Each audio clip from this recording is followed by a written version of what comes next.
I want to give a special shout out to all my patrons, my Bibliospran, Bibliohowlers, and Bibliomancers. Thank you so much for supporting my hobby and passion even more. It means so much to me. Hi everyone, Petrik here. Today's video will be my October wrap-up, and in the month of October, I finished 6 novels and also 10 volumes of manga. October was mostly a great reading month for me, but unfortunately there were 2 books that I felt a bit conflicted about. One was it was a big disappointment, and the other one, it was like experiencing both heaven and hell through reading one book. And I'm going to start this wrap-up video by talking about the first book that I finished this month, in the month of October, and it was unfortunately one of my most disappointing book of the year, and it is The Garden of Empire by J.T. Greathouse. I gave this one 3 out of 5 stars rating, and yeah, that is still mostly a good rating.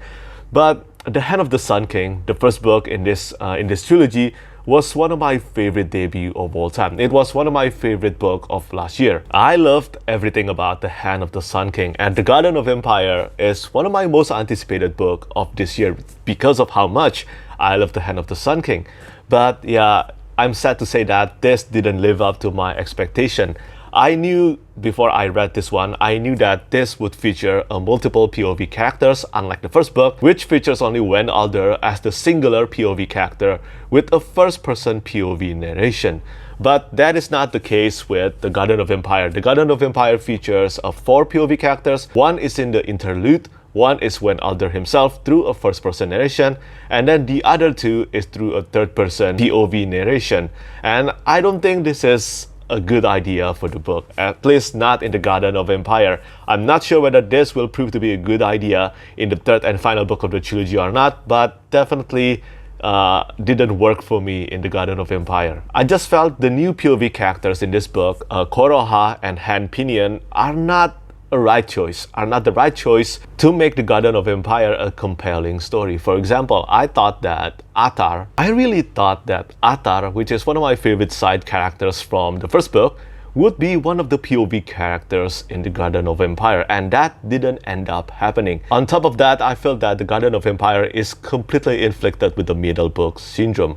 I get it, second book of a trilogy is hard. And yeah, I think it is reflected in the narrative here. I don't think the majority of The Garden of Empire was actually important to the overall trilogy. And suffice to say that my favorite part of The Garden of Empire is actually in the first part of the book and also in the final part of the book. Yeah, the final part of this one was absolutely amazing, but getting there proved to be quite a struggle, which is a shame because, as I said, The Hand of the Sun King was completely absorbing from the first page to the last. So yeah, overall, although I do think The Garden of Empire is still quite a good book, but yeah, it certainly didn't live up to The Hand of the Sun King. But the ending to The Garden of Empire definitely promised good things, amazing things to come in the third and final book. I didn't expect the things that happened in the final section of this one, but I also must say that I did not agree with one of the storytelling direction being used to tell the plot in The Garden of Empire, especially in the final part of the book.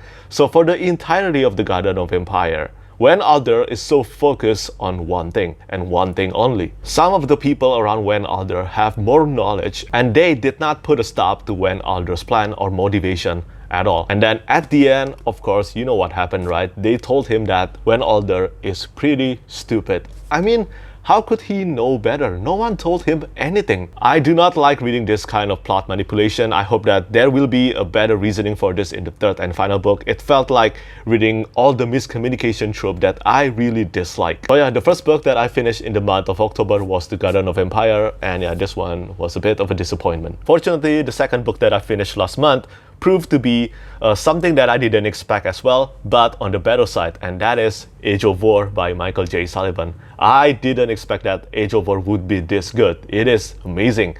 It's not only the best book in the series so far, but I also consider this to be one of the best books written by Michael J. Sullivan out of all of his books. And I've read Rhyria Chronicles and also Rhyria Revelations twice for Rhyria Revelations, and yes, this one is to be included as one of his best books so far. Michael J. Sullivan has mentioned that this is kind of like a conclusion to the first half of the Legends of the First Empire. So yeah, in a way, this works as a concluding volume. And if you have read the Rairia Revelations, then you know that Michael J. Sullivan excels at writing a concluding volume. And he proved that again with Age of War. I love all the character development, even Wraith. Wraith was one of my most least character, one of my most least aspect of the Legends of the First Empire, and I surprisingly love where Wraith's story ends up in Age of War. I think it is so fitting to the book and to the series. But of course, it's not only about Wraith. I also love, as always, Suri, Gifford, Malcolm, and also Tesh. But the most surprising thing about Age of War, to me, is how good the battle scenes were. I mean, when I talk about Michael J. Sullivan's books, I never thought of him as a battle scenes writer. Michael J. Sullivan is excellent at plotting, at characterizations, but I never thought of him as someone who is good at writing big battle scenes. But that notion has changed in Age of War, because the second half of Age of War, almost the entirety of them revolve around one big war scenes. And not only it was incredibly engaging, it was well written, and I think everything is just well structured, and everything in the second half of Age of War has proper groundwork to make it work, whether they appeared in the previous two books or in the first half of Age of War.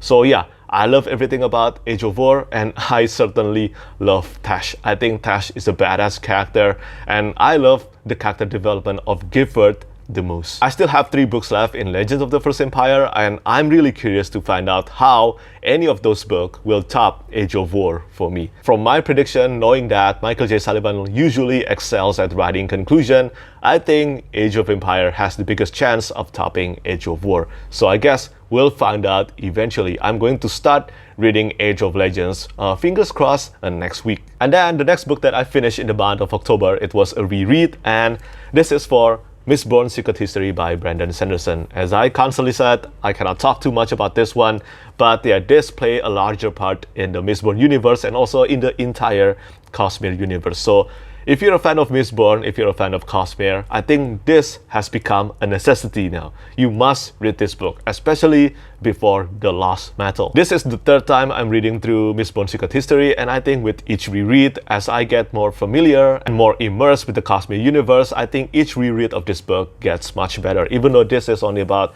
160 pages long, I think it is an incredible novella. And as Brandon Sanderson himself said in the back of this book, saying anything more here risks revealing too much. Even knowledge of this story's existence is, in a way, a spoiler. There is always another secret. And speaking about spoilers and secrets, some of you have asked me whether it is necessary to read the entirety of the Stormlight Archive before The Lost Metal or not.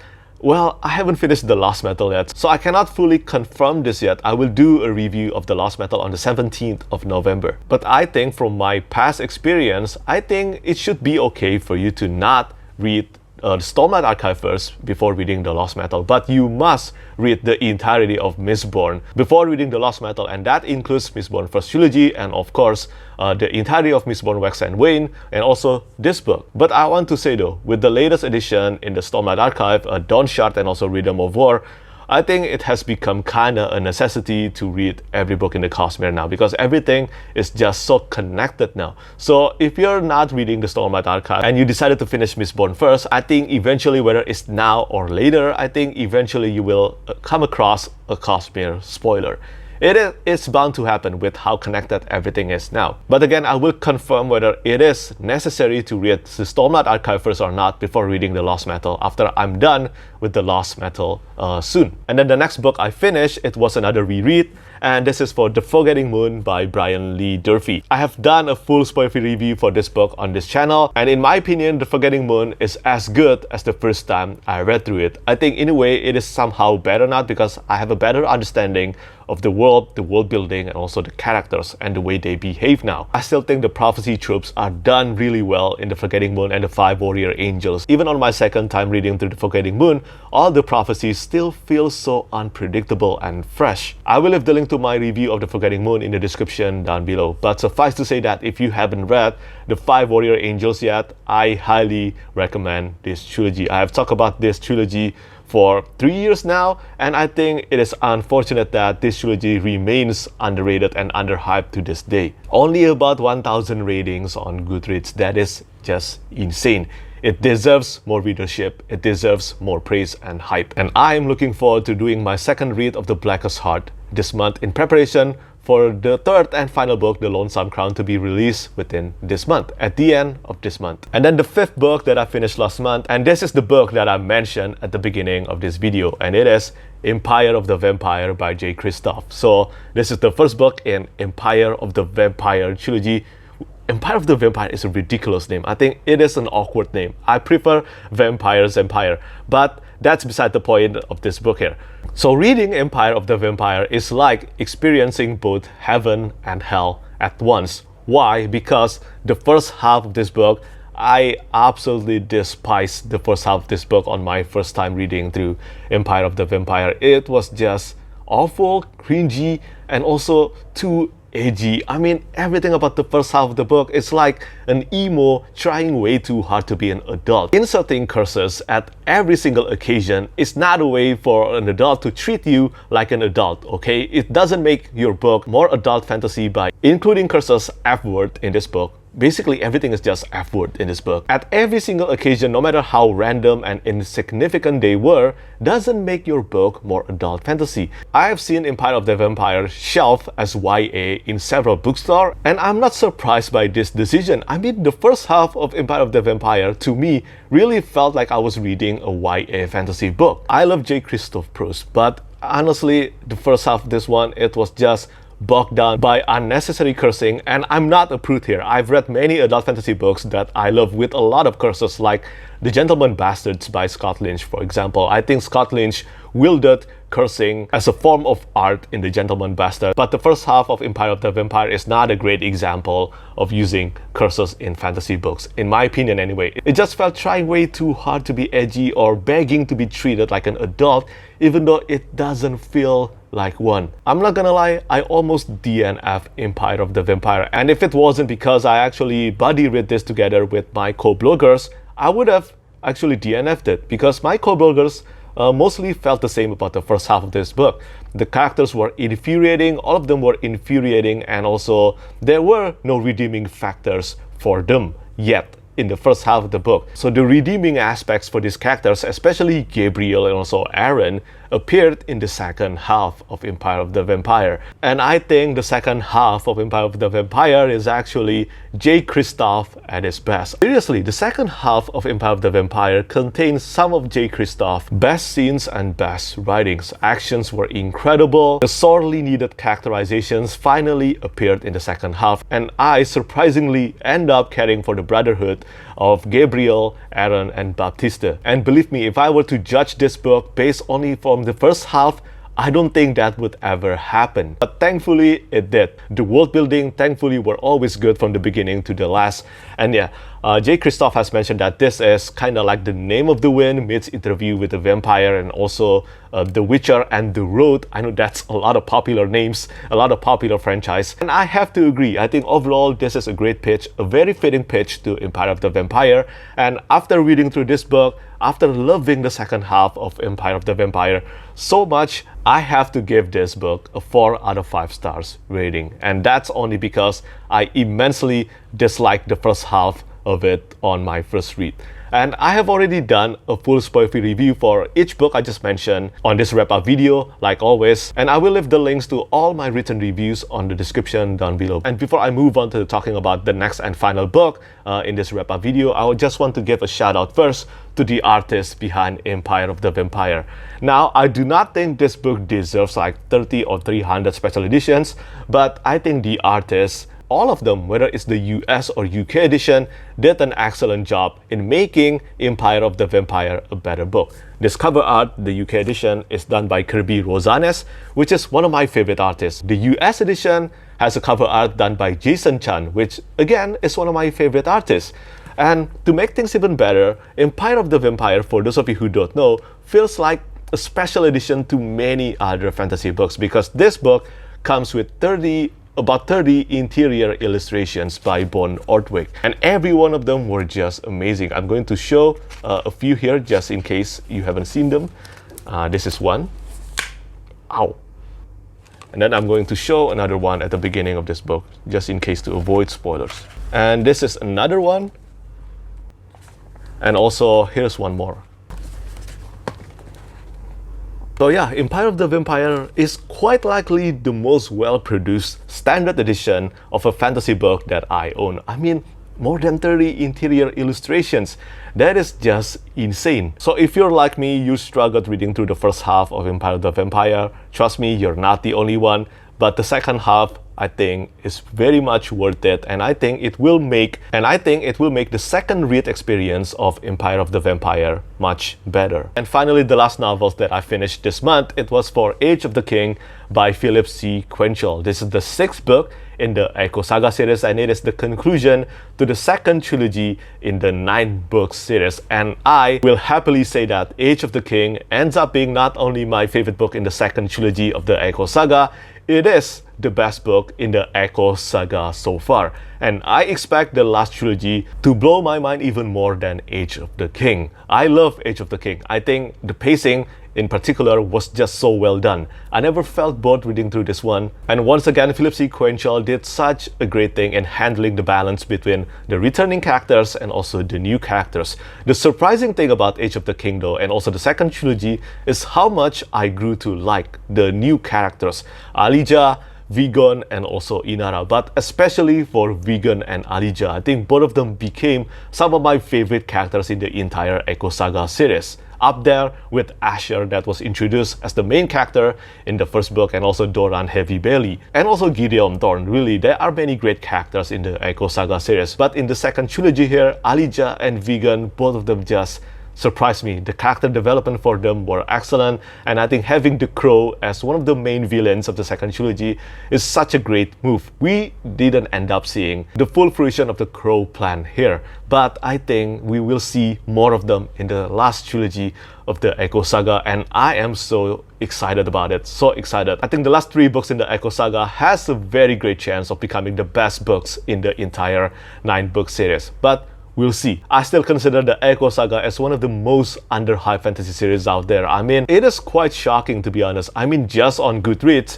Age of the King has a 4.59 average rating out of 2,000 ratings. And that is super impressive, but somehow still not a lot of people, not a lot of fantasy readers talk about this series, even though this series is one of the most popular and successful self-published fantasy series right now on Amazon. As I stated on my TBR video, I hope to read both Knights of Erador and Last of the Dragon, the 7th and 8th book of the Echo Saga, within this month, and hopefully I will get to reading the last book in December. But yeah, I highly recommend this series for those of you who love reading classic fantasy tropes done right with a modern narrative and modern fantasy twist. So that's all the novels that I finished in the month of October. As for the manga series, I finished, again, 9 volumes of Fullmetal Alchemist, and that's volume 10 until volume 18. I surprisingly enjoyed reading through the manga series. As I constantly said in my several attempts of reading through the Fullmetal Alchemist manga by Hiromu Arakawa, which I enjoyed, I always end up switching to watching the anime Fullmetal Alchemist Brotherhood instead. And I still maintain my point that I love the anime much more than the manga. But if you haven't experienced Fullmetal Alchemist and you're wondering whether you should read or actually watch the anime adaptation, well, you can't go wrong with any choice. But I personally will recommend you to watch Fullmetal Alchemist Brotherhood instead. I think the voice acting, the music, and the animation, everything about Fullmetal Alchemist Brotherhood remain amazing to this day, and it is still one of the best anime of all time. I've mentioned this in my TBR video, but I'm going to finish reading through the manga series for the first time this month. I have only about 6 volumes left in the manga series, and I'm so excited to read through them all. And finally, the last manga that I finished in the month of October, it was Death Note short stories. This is a collection of short stories in the Death Note series that I didn't know existed. And of course, Death Note short stories is done by the famous duo that created Death Note, Tsugumi Ohba, who is in charge of the story, and also Takeshi Obata, who is in charge of the illustrations. And after I found out Death Note short stories existed, I immediately made a purchase, and after it arrived to my place, I did what any sane person would do in the face of a new Death Note, to open it immediately. And yes, I finished this one in a day, and I mostly enjoyed this one. If you haven't read or watched Death Note yet, I don't think you should give this collection of short stories a read. This is, I think, strictly recommended only for the fans of Death Note. The first two short stories inside this book, in particular C. Kira and A. Kira, both of them happened after the end of Death Note. So yes, you must read or watch Death Note first. But if you are a fan of Death Note, then yes, you should give this collection of short stories a read. It is, in a way, a great parting gift to the fans of the series. That's all the novels and manga that I finished in the month of October, and my book of the month will have to be Age of War and also Age of the King. I think both of them will have to be my books of the month. I don't include rereads in my books of the month, so yeah, I'm going to choose these two books as my books of the month. And yeah, I love both of them kinda equally. But if I really have to choose between these two, then I think I will choose Age of War slightly over Age of the King. But yeah, both are amazing, and I think they are worthy to be my books of the month. So yeah, that's all the books that I finished in the month of October. Do let me know which books that I just mentioned that you have read and maybe loved here, and do let me know how many books you finished in the month of October, and tell me which one was your favorite. As always, thank you so much for watching, and thank you for your support. Bye bye. Lastly, I want to say thank you so much once again to all my patrons who keep on supporting me.